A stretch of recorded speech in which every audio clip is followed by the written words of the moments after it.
Il cria si fort que du sang coula de son nez.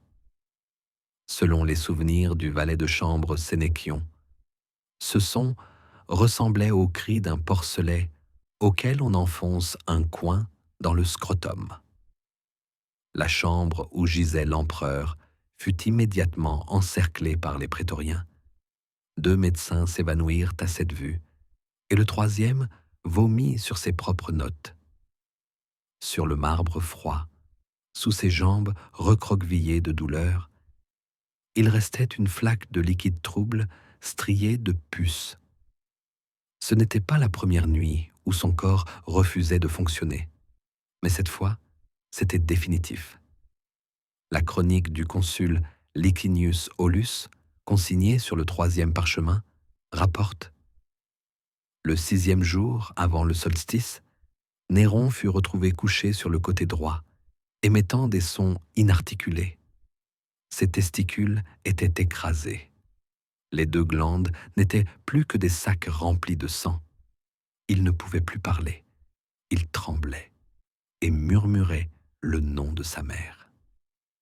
7 semaines s'étaient écoulées depuis que le Sénat avait reçu la première dénonciation anonyme exigeant d'arracher la racine de la folie du corps de Rome.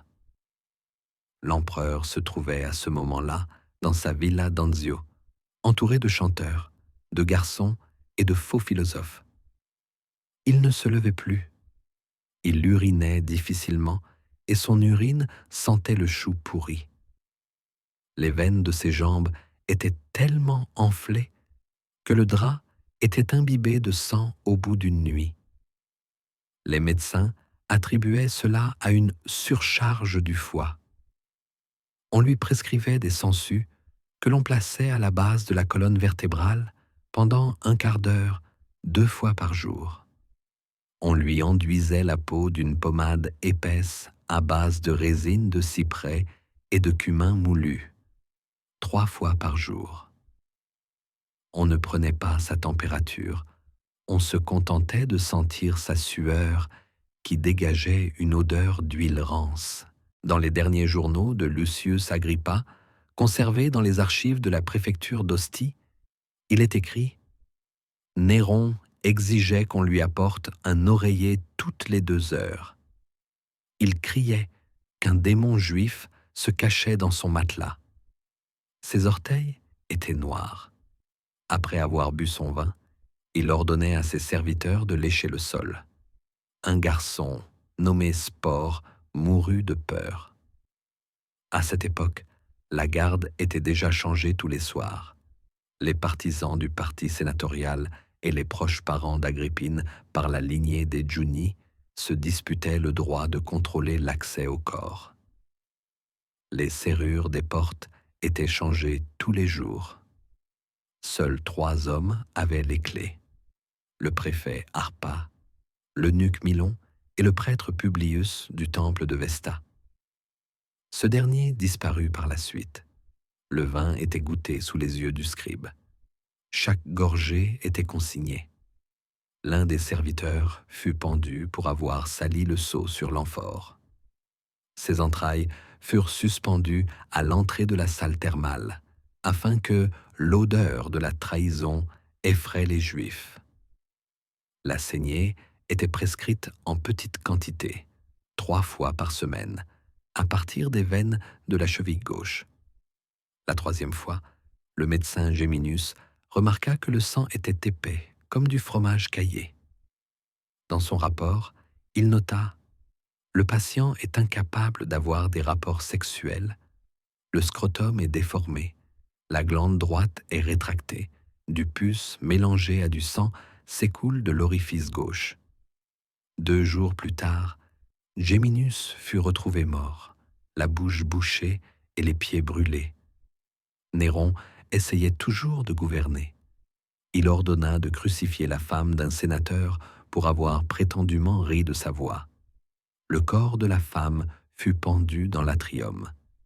Il ordonna de nourrir les chiens avec sa chair, puis hurla toute la nuit: elle chante à mon oreille. Personne n'osa le contredire. Son discours devenait incohérent. Il exigeait qu'on lui apporte des morceaux de miroir. Il disait qu'il voyait sa mère dans les reflets. Le médecin Mélin supposa une fièvre cérébrale.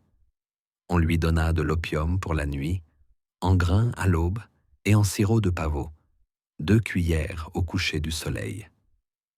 Cela aidait pendant quelques heures, puis les crises recommençaient. Les chroniques de la maison des Augustes affirment que, à cette époque, d'étranges rumeurs circulaient à Rome. Des statues saignaient dans le Tibre. Des soldats morts sortaient des catacombes. L'empereur était déjà mort et un sosie maudit gisait dans ses appartements. Dans certains temples, les offices furent suspendus. Le public évitait les orateurs. Tout le monde attendait. Mais il respirait encore. 3 fois au cours de ce mois, la garde du palais a fermé les portes aux ambassadeurs. Le Sénat exigeait une audience. Mais seul Publius Crispus, un vieil ami de la famille et partisan d'une ligne modérée, a été admis. Il a tenté d'obtenir la révision du testament, mais Néron a brûlé 2 fois le parchemin, accusant Crispus de trahison. Finalement, Crispus fut arrêté. 2 jours plus tard, on le retrouva la langue coupée. Pendant ce temps, le corps continuait à se décomposer. Il sentait le vinaigre et la viande pourrie. Les croûtes sur son dos éclataient. Des ulcères apparurent sur ses cuisses. Les médecins constatèrent que son pouls était faible, sa langue grise, son urine trouble et contenant des flocons. On lui a fait boire des infusions de plantain, de sauge et de poudre d'âne séchée. Les compresses étaient changées toutes les demi-heures. La douleur était si forte qu'il se mordait le coude jusqu'à l'os. Les médecins l'ont attaché à son lit avec des sangles. Des couches de feutre ont été placées sous ses fesses et changées 3 fois par jour. Personne ne croyait plus qu'il se relèverait. Mais chaque soir, il ordonnait qu'on appelle le prêteur, dictait des décrets, exigeait que les condamnés soient ramenés à la vie. Les serviteurs murmuraient qu'un esprit maléfique s'était emparé de lui. Les prêtres se disputaient. Fallait-il prier pour lui ou le renier? Au début de la 6e semaine, une graisse blanche commença à suinter de son corps. Les tissus se décomposaient. Il perdait souvent connaissance, mais reconnaissait encore les visages. Il regardait avec haine. On pensait qu'il pouvait lire dans les pensées. Les serviteurs cessèrent donc de parler à la porte. L'un d'eux murmura néanmoins une prière. Il fut traîné par les cheveux et donné en pâture aux chiens de Milon. Ce fut la dernière exécution dans les appartements. L'odeur était insupportable. L'un des conseillers écrivit « Il pue comme un temple en décomposition, mais nous prions pour son retour. Il n'est pas mort. Il a donné des ordres. Il était toujours Rome. » Lorsque le sang coula de ses oreilles, les serviteurs paniquèrent pour la première fois. Le préfet Harpas ordonna de changer tous les draps, de brûler les oreillers et de gratter le sol jusqu'à la pierre. Les 2 porteurs qui avaient apporté les vêtements de nuit de l'empereur furent exécutés dans la journée. Ils furent accusés de négligence en touchant le corps conservé par les dieux. Le même jour, Publius, du temple de Vesta, qui détenait l'une des clés des appartements, disparut sans laisser de traces. Plus tard, on ne retrouva que ses dents, dans un pichet noir près du mur et des thermes. Néron ne mangeait plus d'aliments solides. Il vomissait après avoir avalé, et les médecins ont constaté des traces de liquide noir et de flocons de mucus dans ses vomissures. Extrait du rapport du médecin Cullen. L'estomac rejette la nourriture, la langue est comme du papier de verre, la respiration est saccadée. Après avoir pris de la moutarde, calme plat. Puis des cris, des hurlements, des tentatives de ramper. Il était désormais presque toujours allongé sur le dos, les jambes tordues, les talons fissurés, du pus suintant entre les orteils. La peau de ses chevilles se détachait, laissant apparaître une bouillie brun-vert. L'un des jeunes serviteurs a renversé un bassin contenant une infusion de camomille lorsqu'il a vu un morceau de peau se détacher de la cuisse. Chaque matin, on lavait son corps avec de l'eau et du vinaigre. On plaçait de petites sangsues sous ses aisselles, sur ses tempes et dans la région de l'entrejambe. On les laissait en place pendant un quart d'heure jusqu'à ce qu'elles se gonflent. Le proctologue Agrilius essayait de cautériser les abcès gonflés avec un fer rouge, 12 points sur le côté droit. Après cela, des tremblements ont commencé et ont duré toute la soirée. La température était mesurée à l'odeur de la sueur. Si elle était vinaigrée, cela signifiait qu'elle était basse. Si elle était carnée, cela signifiait qu'elle était critique. Cette nuit-là, même la tête d'oreiller sentait la viande. L'entourage commença à changer.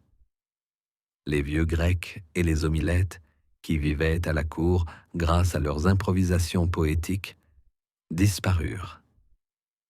À leur place, on voyait des hommes silencieux vêtus de tuniques bleues, sans un signe distinctif. Ils étaient introduits par le préfet Harpas. On apprendra plus tard qu'il s'agissait des hommes du patricien Licinius et de la faction nord-africaine. Ils ne s'inclinaient pas devant le lit, ne souriaient pas, ne baisaient pas la main. Ils se contentaient de regarder.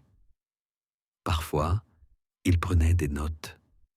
2 jours après leur arrivée, l'un des gardes du corps mourut, ébouillanté par de l'eau bouillante, renversée accidentellement d'une marmite.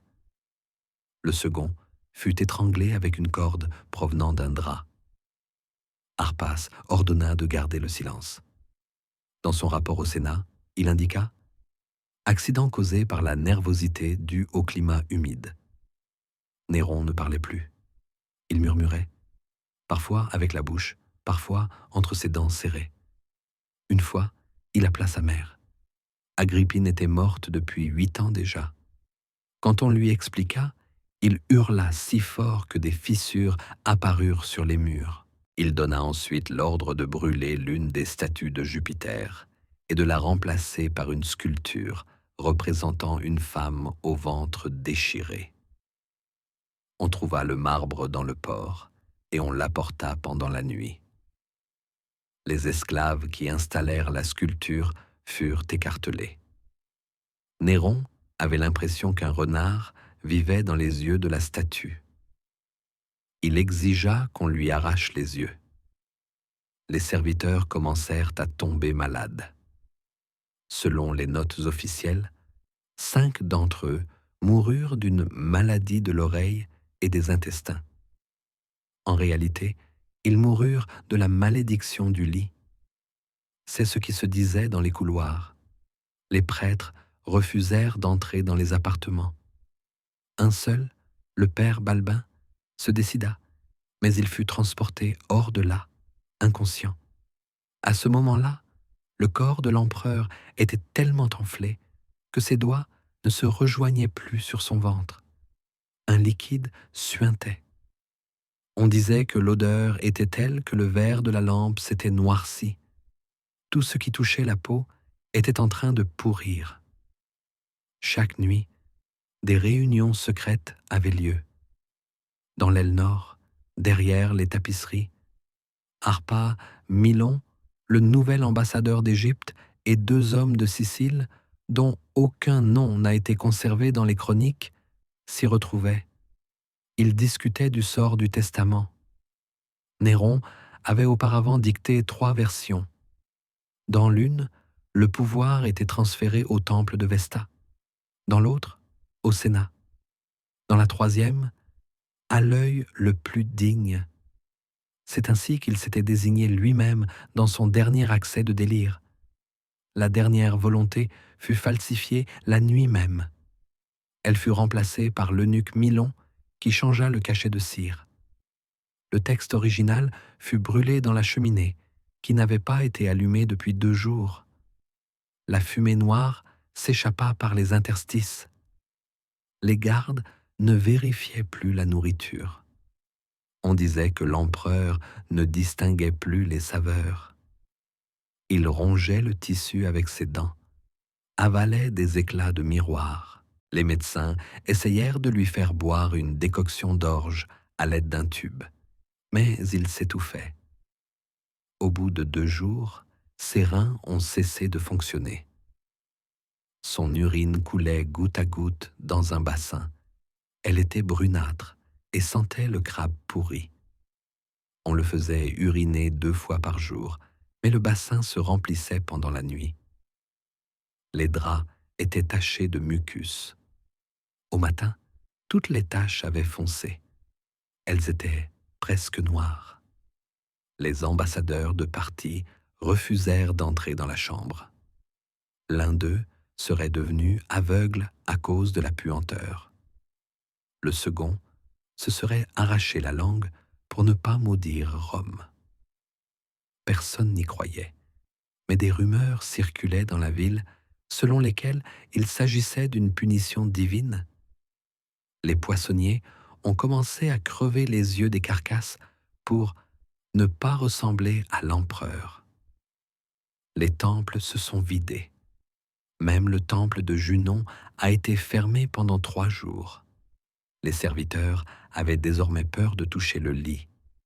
Le linge n'était pas changé pendant 3 jours. Les mouches se collaient au visage. Un médecin suggéra de se boucher les oreilles avec de la cire pour ne plus entendre. L'empereur hurla toute la nuit. Il voyait un garçon accro assis à ses pieds. Il le frappa avec un candélabre. Il brisa un lampadaire en pierre. Il se frappa la poitrine et ouvrit un vieux furoncle. Un liquide épais et gris s'écoula. On lui appliqua une pommade à base d'arsenic et d'encens. Toutes les heures. En vain. Son corps ne lui obéissait plus. Il était pris de convulsions. Ses dents tombaient du côté droit. Sa bouche était déformée. De la salive mélangée à du pus coulait de sa bouche.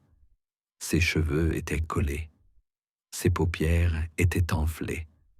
Ses doigts ne se déplaçaient plus. Les serviteurs lui relevaient la main pour qu'il bénisse ses invités. Sa main retombait comme morte. Mais il était encore en vie. Et personne n'osait dire « il meurt ». Quand ses ongles ont commencé à tomber, tout le monde s'est mis à chuchoter. Le médecin Calène fut le premier à le dire à voix haute. Il pourrit vivant. L'ordre était simple, ne plus jamais le répéter. Milon arracha lui-même la langue de Calène et la suspendit à la porte d'une armoire à encens. Après cela, personne ne toucha le corps sanguin en laine grossière, imprégné de vinaigre et d'aiguilles de pain broyé. Toutes les notes étaient désormais consignées dans 2 livres, l'un officiel, qui indiquait état de santé stable, bonne humeur, voix claire.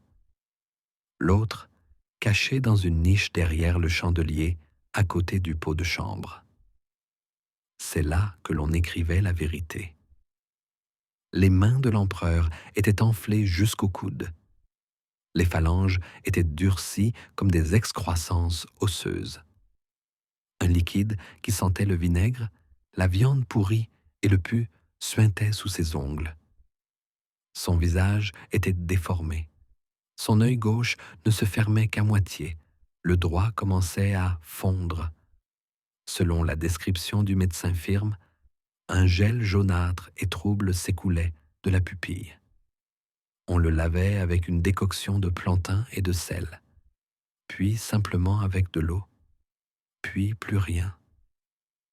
On le bandait simplement avec un tissu noir. Les mouches continuaient de se poser dessus. Ses vêtements n'étaient plus que des bandes de tissu enroulées autour de son corps, qui étaient changées tous les 2 jours. Chaque changement de linge était une torture. Sa peau se décollait comme si elle avait été bouillie. Les plaies à laine avaient atteint la taille d'une paume. Au niveau de l'entrejambe, il n'y avait plus qu'une plaie purulente. Ses testicules avaient été écrasés 2 semaines auparavant. Elles ne pourrissaient pas, elles avaient simplement disparu. L'endroit en dessous était mou, cramoisi, recouvert d'une croûte informe. Au toucher, il poussait des cris aigus. Une fois, la douleur était si forte qu'il s'est mordu la lèvre inférieure. Le sang et le pus ont éclaboussé le médecin et 2 serviteurs. L'un d'eux a ensuite brûlé ses vêtements, refusé de revenir et a été transpercé d'un coup d'épée par les gardes. Garpas a même cessé de laisser entrer les sénateurs loyaux. La version officielle: l'empereur se prépare à une annonce importante. En réalité, son corps ne lui permettait plus d'apparaître en public. Il sentait l'humidité d'une crypte et sa voix était devenue inintelligible. Il pouvait murmurer, non pas des mots, mais des intentions. Parfois, il ne prononçait que des noms. Ceux qui entendaient leurs noms disparaissaient. Certains tombaient à genoux, d'autres sortaient en silence et ne revenaient plus. L'un des prêtres dit: « Un cochon à trompe dorée s'est installé en lui. » Ses os furent retrouvés dans une fosse à fumier. Chaque nuit, on faisait à l'empereur des compresses à base de serpolets, de consoude et de cendres. On les changeait toutes les demi-heures. Les bandages étaient noircis par le pus. Sa respiration était sifflante. Les médecins collaient leur oreille à sa poitrine. Au début, ils entendaient un râle.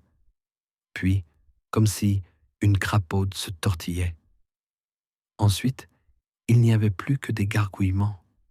Il ne pouvait plus uriner. Son ventre était gonflé. L'un des médecins a dit: « Il y a de l'obscurité en lui. » Ils l'ont étouffé avec un oreiller sous les yeux de Milon. « Il y a trop de poètes dans ce palais », a commenté l'eunuque. La nuit, des silhouettes inconnues erraient dans les chambres. Dans l'obscurité, on entendait des voix. Elles discutaient de l'héritage, des listes, des fonctions. Quelqu'un examinait les bagues aux doigts du mourant. Milon ordonna de les retirer et de les cacher. Mais 3 d'entre elles disparurent. L'une d'elles portait le sceau d'Agrippine. Puis, le testament disparut. Le faux que Harpas gardait sous son oreiller. Les serviteurs chuchotaient. Maintenant, il vivra éternellement, car il n'y a plus de mots pour le tuer. L'empereur demanda plusieurs fois la confession. Les prêtres refusèrent. L'un d'eux se courba, entra dans les appartements et s'étouffa à cause de la puanteur. Il dit: « Je ne peux pas vous absoudre, vous n'êtes pas de chair. » Néron lui cracha au visage un caillot de pus et de sang. 2 jours plus tard, ce prêtre est devenu fou et, selon la rumeur, s'est arraché les yeux avec ses dents de sanglier. Son corps a été retrouvé dans le temple d'Apollon, couvert d'inscriptions écrites au charbon. Il regarde toujours. Même les proches de Néron se sont éloignés de lui. Des rumeurs ont commencé à circuler selon lesquelles il était déjà mort et que son corps avait été remplacé par une poupée de cire. Un garde de nuit a déclaré avoir vu le défunt se regarder lui-même. Il a été brûlé pour blasphème. Milon a ordonné de changer la garde et de répandre des encens. Les parfums ne couvraient pas la puanteur. Ils provoquaient encore plus de vomissements. La liste des personnes autorisées à entrer se raccourcissait. il ne restait plus que Harpa, Milon, deux femmes silencieuses que l'on appelait simplement les sœurs. Elles furent emmenées plus tard en Afrique, et un médecin muet. Il nota paralysie de la jambe gauche, du bras droit, pupille en décomposition, voie rauque, éruption cutanée se transformant en ulcère, poules instables, température, la sueur sans la saleté et le miel. Ce furent ses dernières observations. Au cours de la 4e semaine de cette phase, des larves se sont incrustées dans le corps.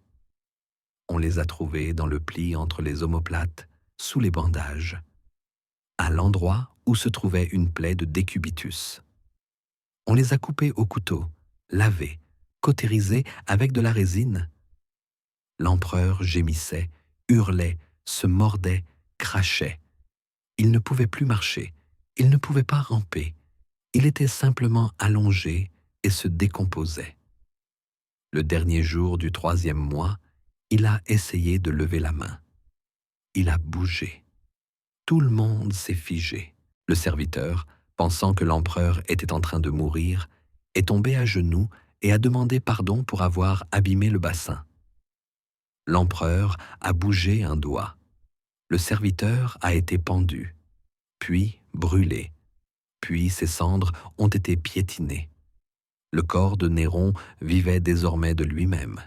Il ne mangeait pas, il ne parlait pas, il ne donnait pas d'ordre, mais il respirait.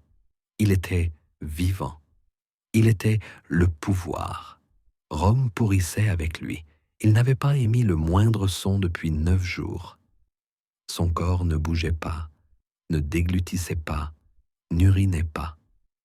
Seule sa poitrine se soulevait et s'abaissait dans un râle lourd et saccadé, comme si quelqu'un respirait difficilement sous une pierre.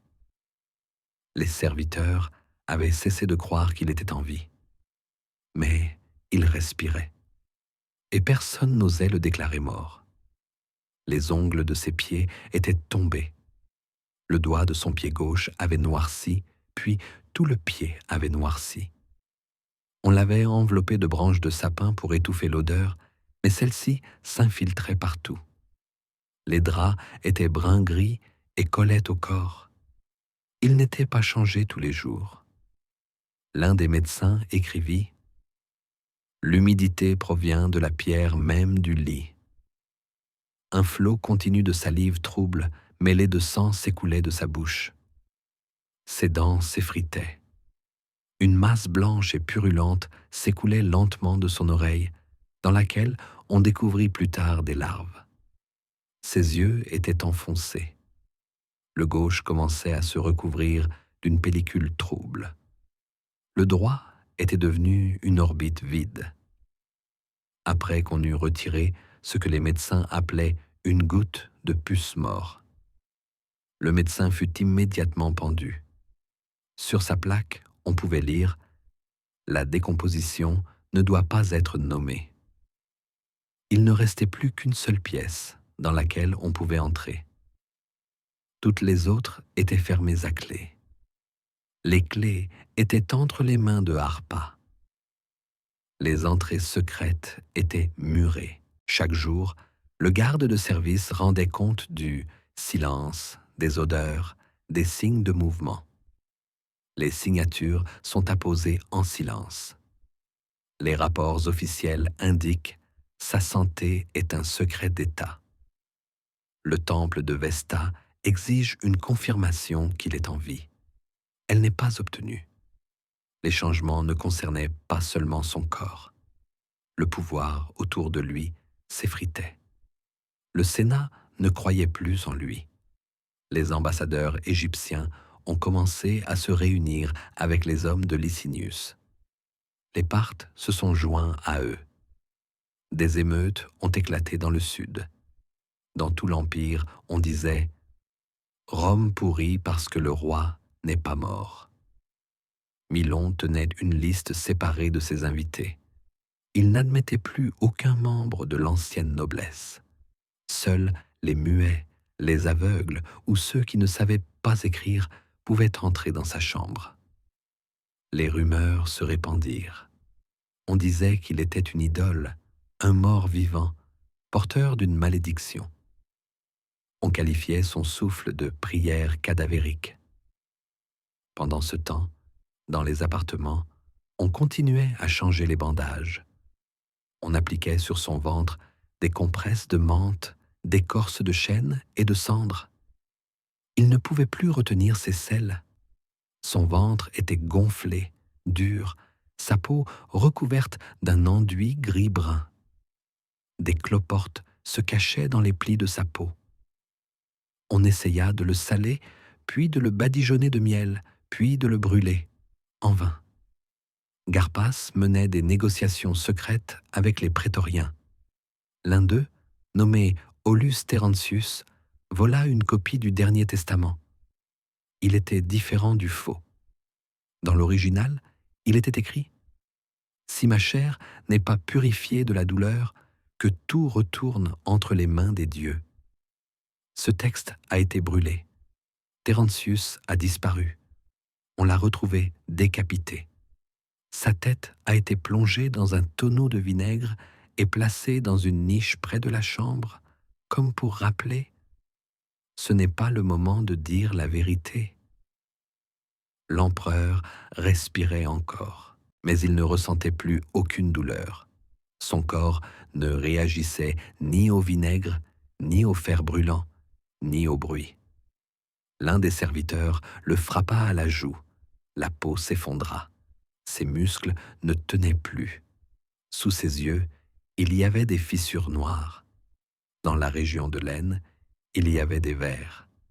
On les brûlait avec du soufre, mais le lendemain, il réapparaissait. On a essayé de le coiffer. Ses cheveux sont tombés.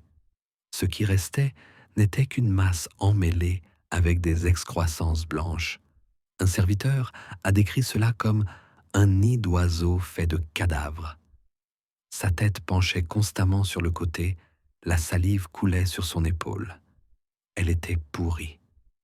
Sous le tissu, il n'y avait que du vide.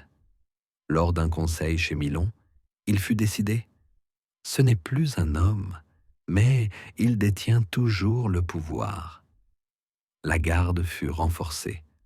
Les murs étaient masqués par des rideaux. La lumière brûlait jour et nuit dans les appartements.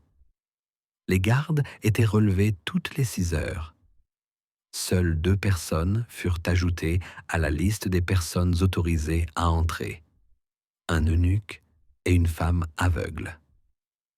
Les autres regardaient en silence le corps en décomposition, craignant de respirer trop près. On avait cessé de lui parler. Les médecins ne prenaient plus son pouls, n'écoutaient plus sa respiration. Il se tenait là et attendait. Mais il respirait encore. Il n'était pas mort. Il gisait là, en train de pourrir. Le corps ne respirait plus, mais bougeait. Non pas à cause de la vie, mais à cause de quelque chose de plus profond. Du pus sous la peau, des cloques sous la pellicule cadavérique, de la décomposition qui repoussait la chair. Sa cage thoracique ne se soulevait plus au rythme de la respiration. Elle tremblait convulsivement, comme si une bête était assise à l'intérieur et essayait de s'échapper. Officiellement, personne n'avait déclaré le décès. Personne ne savait comment appeler cela. Le matin du 14e jour du dernier mois, Milon et Harpas convoquèrent un conseil de nuit. Ils entrèrent dans les appartements accompagnés de 3 sourds muets et d'un bourreau. L'empereur était allongé sur le dos, la bouche ouverte. Sa langue pendait, desséchée, vert foncé, collé à sa joue par le pus. Il lui manquait un œil, l'autre était vitreux. La peau bougeait sous celui-ci. Lorsque l'un des muets s'approcha pour lui essuyer le front, un son s'échappa de sa bouche, non pas un cri ni un gémissement, mais un râle semblable au craquement des os dans le feu. Garpas ordonna de brûler tous les vêtements. Il ordonna de sceller l'entrée, de placer le corps dans un sarcophage de plomb. Mais pour cela, il fallait faire une chose, reconnaître la mort. Milon refusa. Il déclara: tant que la chair ne sera pas morte, il est empereur. Mais la chair n'obéissait pas. Le cadavre commença à émettre des sons, des cris, des sanglots, des gargouillements. L'odeur était insupportable. Même l'huile, même la résine n'y faisaient rien. L'un des gardes perdit la vue, le second mourut étouffé. Les prêtres refusèrent de s'approcher. Les vieilles femmes du village murmuraient: des démons vivent en lui. Son corps ne lui appartient plus. Quand on le mit dans le cercueil, il remua. Des convulsions, comme celles d'un cadavre frais. Les serviteurs s'enfuirent. Seul le bourreau resta. Il prit une barre de fer et lui brisa la poitrine. Tout redevint calme. Ce n'est qu'alors qu'on reconnut la mort. Les chroniques ultérieures affirment: l'empereur est décédé à 5 heures du matin. Sa mort a été reconnue comme un acte de purification divine. Mais en réalité, la mort n'a été reconnue qu'après que le corps ait commencé à se décomposer dans la chambre. Le liquide s'est répandu sur la pierre et le sol a été recouvert de plomb. Les serviteurs ont enveloppé le cadavre dans des tissus, mais ceux-ci se sont déchirés. Les doigts se sont détachés. L'un d'eux est tombé dans un bol d'encens. Il n'a jamais été retrouvé. Le cercueil fut scellé. On le recouvrit de résine. Ça sentait la chair brûlée. La préfecture voulait emporter le corps avant l'aube. Mais les chiens hurlaient dans les rues et les rats sortaient des égouts. Les gens disaient: il est resté. Lorsque le sarcophage a été transporté, 3 soldats sont morts le premier jour. L'un est devenu fou et s'est jeté dans la rivière. Un autre est devenu aveugle. Le troisième a crié: il murmure à travers le fer. L'enterrement s'est déroulé dans un silence total, sans bannière, sans cortège, sans prêtre, seulement des torches à huile, des visages cachés et un escorte armé. Le sarcophage a été enterré pendant la nuit. Au matin, un monticule s'était formé à l'endroit de l'enterrement. Il a été recouvert de pierres. Il n'y avait pas de nom sur la tombe. Le lendemain matin, une révolte éclata à Rome. Licinius déclara que le vieux mort ne régnait plus. Les Égyptiens annoncèrent qu'ils ne se soumettraient plus. La partie rompit le traité. Le Sénat se réunit pour la première fois depuis 3 mois. Milon fut pendu. Harpas fut empoisonné. Toutes les traces de la présence de Néron dans les documents furent brûlées. Mais dans les souterrains de l'ancien palais, certains juraient encore avoir entendu quelque chose. La nuit, quelque chose frappait le marbre, comme s'il respirait, à travers le plomb, à travers la pierre. Il était mort, mais il n'était pas sûr que ce soit la fin.